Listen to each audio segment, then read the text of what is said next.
We know that in math we can have independent and dependent variables. Our independent variables are our variables that are always on our x-axis, and our dependent variables are always our variables that are on our y-axis.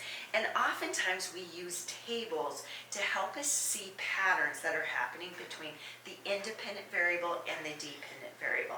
So when I see this table here, whatever comes first on the left, that's going to be my independent variable. Whatever comes second on the right, that's going to be my dependent variable. And what I'm going to do is I'm going to try to identify the pattern that's coming out. Now remember, these tables represent an input-output table. So whatever the x is, that's what's going into the machine, and whatever the y is, that's coming out of the machine. So when I look at this, I think, okay, 1 is going into the machine. What's popping out of the machine is 4. And my job is to figure out what is happening or what equation it is inside the machine. So if I have a 2 going into the machine, what's popping out is an 8. And if I have a 3 going into the machine, what's popping out is a 12. So when I take a look at this, the pattern that I start to see is it's always a 4 that's being multiplied to get it to go so high in such a short amount of time.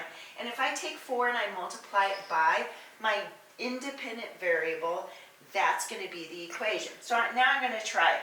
If I put 1 in and it replaces t, 1 times 4 is 4. It works. If I put 2 in, that replaces the t. 2 times 4 is 8. And if I put 3 in for the t, 3 times 4 is 12. There's my pattern.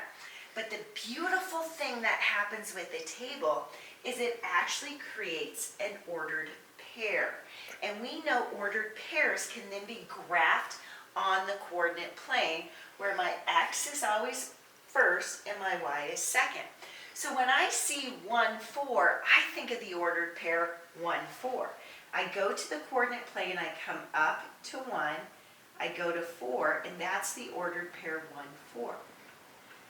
So then 2, 8 is a second ordered pair. So I go to 2 on my x, I go up to 8, put a point there, and there's my second ordered pair. So then I have 3, 12, I go to 3 on my x, up to 12,